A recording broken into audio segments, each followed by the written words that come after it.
All right, everybody, I am back with a brand new Friday DC update. And boy, things are getting wild out there with the DCU and with James Gunn. I am appalled at the marketing that they're doing for Peacemaker right now. I find it to be disgusting, and they are putting no safeguards in place. They are pushing out the Peacemaker Season 2 trailer, and it is a red band trailer that is visible for anybody on social media. If you got a Facebook account, Twitter account, YouTube, there's no age verification going on. You could just go in and you can watch this trailer. And it's not pretty. It is disgusting. It is very clear that James Gunn has a problem with sexual jokes, with sex in general. I have no desire to watch this show after seeing this trailer. None whatsoever. I don't need to see guys rubbing on guys, orgies, sleepover parties where everybody's naked. Like, this is what this trailer focused on. That and the F word. It's like, it's what James Gunn knows. It's what he spews. I don't like his style, and don't expect my channel to change and accept what they're doing. And what's disgusting also is that it has a 100% Rotten Tomato score as we speak. Now, granted, only about 43 critics have watched it, but critics really don't matter. They never have. And it's pretty sad that Warner Brothers is making stuff for critics, because it's clear that that's what they're doing at this stage. I find it appalling. It is not becoming of the DC name. It shouldn't have the DC label on it. It's disgusting. And I still say it is for the lowest common denominator. And I have seen some of the most disgusting comments from the Gunn shills this week. Like, I've had to block an enormous amount of people. I'm not rude to people. I don't come out and attack people. I don't expect people to do it to me. And obviously, they didn't take the message away from Superman. They can't comprehend the message of Superman because they're just the exact opposite of what that message was. And so what we find out now is that James Gunn is moving full steam ahead with his Superman saga. And we're going to look at some stuff here today, and I will give you my final thoughts at the end of the video. But let's take a look at what I have grabbed. All right, guys. First up, we have from DCPH. Superman's digital debut came as a surprise, coming this Friday. And it says the shortest theatrical to digital release window for a DC film. Super Pets was 25 days. Joker 2 was 25 days. Shazam 2 was 32 days. The Flash was also 32 days. And Black Adam was also 32 days. Superman is 35 days after its release. So this is pretty normal. And what's interesting about this is a lot of people were on the boards complaining about the price to buy it digitally or rent it digitally. And the price does come in at $29.99 to buy it digitally and $24.99 to rent it. And I could tell you that this is not unique to Superman. I am a movie guy. I buy a lot of physical media, movies, TV shows, stuff that's digital. I try to stay away from as much as possible, unless that's the only way that I can get it. But you don't really own it. And I can tell you that this is a typical practice. It will remain at that price for approximately 4 to 6 weeks. And then it will go to rent for between $5 and $8.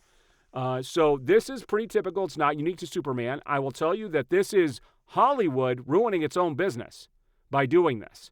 It's a quick cash grab by the studio to try and take as much money as they can before interest wanes a little bit. But I could tell you that back, the old model worked even better when it would not go to digital at all, and you'd have to wait 4 to 6 months to get a DVD or Blu-ray release, and you get the best of both worlds. But no, they want to try and cash in as quick as they can because this movie did not do well at all. Now, this was pretty crazy. I announced this in my last video that James Gunn has officially announced the Superman saga. And first of all, he's taking this off of the Batman saga. Again, James Gunn does not have an original bone in his body. Because Matt Reeves is calling his universe the Batman saga, James Gunn has to come out and call his Superman the Superman saga. And it says the next project will hopefully go into production soon. Gunn has revealed that there is a 60-page treatment already for the film all planned out, and that he has already begun writing the script and they know exactly what they're going to do with it. And here's what I'll tell you about this and why this is happening. One reason is James Gunn's contract is up in 2026. He is going to try to jam as many of his projects as he can into production as quickly as possible in an attempt to save his job, although I think his job is pretty safe because you fail upwards at Warner Brothers. They tend to hire the failures. It's what they do. They like to run with it. And I don't understand it. It's not a good business model, but it's what they do. And the other reason is I am betting that he has stolen some of these ideas off of, now this is all conjecture on my point. I don't know this to be fact, but I'm guessing he stole some of these ideas from Superman and Lois, the final season or the next season that never aired.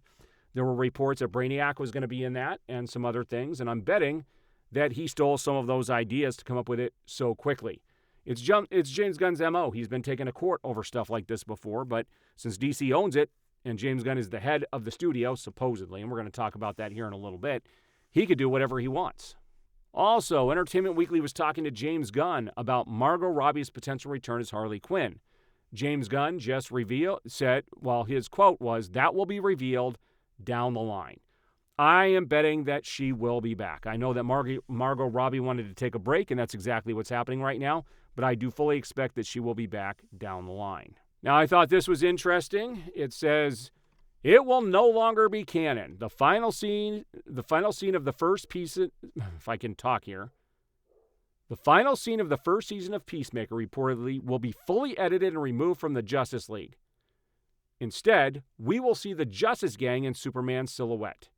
And so they ask, what do you think? Well, first of all, I don't think they should change it. It should be in there. But James Gunn is promising you're going to find out exactly what happened to the DCEU when you watch Peacemaker Season 2, which I'm not going to watch. I have no interest in it. I think it's disgusting. And so it's pretty sad that he's putting all of this stuff into the show to try and get people to watch. It's a desperate attempt to get people to watch when these things should have been done during Superman or a project that is more mainstream, because Peacemaker is not the hit they think it is. So here you go. During the Peacemaker Season 2 premiere, James Gunn reveals he has finished writing the story treatment for the next chapter in the Superman saga. Gunn hopes to go into production very soon. Again, I already gave you reasons as to why this is happening, and he's going full force, and he's going to try to jam as much stuff in there as he can before his contract is up. Now, here is why James Gunn is talking about Peacemaker releasing early. And I'm going to talk about why I don't believe this. I think it's a flat-out lie. James Gunn says Superman is releasing on digital early so everyone can see the film before Peacemaker Season 2. I originally thought Peacemaker was going to be coming out next month. There was a lot of things that are beyond our control, so that Peacemaker is coming out now. And at the end of the day, I wanted everyone to be able to see Superman that wanted to, even those people who couldn't get to the theater before Peacemaker. Okay, here's why I don't believe this. Back in April, James Gunn himself did a post talking about how Peacemaker was going to come out in August. So this isn't new. This isn't something that just came up. And when he says things are beyond his control, James Gunn has publicly made statements in the past that he is the head of the studio. He is the studio. He is in control. So did he lie again? It's like everything that this guy says, something else ends up happening. It's the weirdest thing. The best thing that the studio can do is put him behind the scenes. He is not the star that the studio thinks he is. He is not the face of everything. People are tired of James Gunn. They just are. Put him behind the scenes and nobody will bat an eye. He is not the hero that Warner Brothers is making him out to be. He is not the hero that the media is making him out to be. Superman hasn't even made a profit yet. So yesterday, Variety posted, Superman is now nearing $600 million and is a smash hit for Warner Brothers. I would not call that a smash hit. They needed a blockbuster. If this movie made $800 million or more, then I'd say, yes, they have a hit on their hands. But they don't. It's still almost $100 million from profiting. So now you have the Suicide Squad and you have this movie, both $100 million losers, plus so probably close to $300 million between the two films. They're a loss for the studio, but yet they're still running with James Gunn because the critics like it. Now, this comes from Cosmic Book News. Estimates for James Gunn's Superman box office are being revised lower. Some are now saying the film will finish with a worldwide box office between $600 million and $620 million. That's well short of Batman's $772.2 and Man of Steel $670 and Batman vs. Superman $874.3. And I told everybody at the beginning of this, and you can go back and watch my videos, I said it is not going to sell nearly as many tickets as Batman does.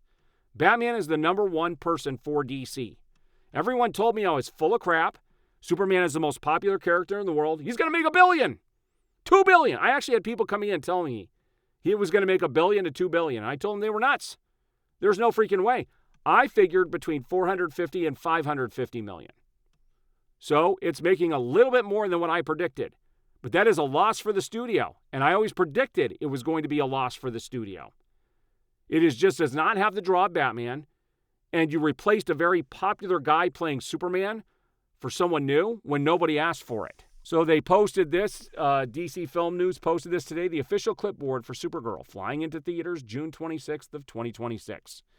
And it shows, scene 1, take 1, and Craig Gillespie is the director. And Craig Gillespie actually came out and said some interesting comments about the DCU here in a few minutes. But keep in mind, the only things we've seen so far are things from James Gunn, like Creature Commandos, Superman, Peacemaker Season 2. We have yet to see a project from somebody else. Craig Gillespie is in the special features for Superman, and he says, James Gunn explained that each movie is in its own graphic novel. The Peacemaker gets to bring their own sensibility to it. But keep in mind, so far we haven't seen anything from anybody else. I don't know if this is going to come out before the Lanterns show or not, or Clayface. But if it is, this will be the first project that was done outside of James Gunn, which is pretty crazy.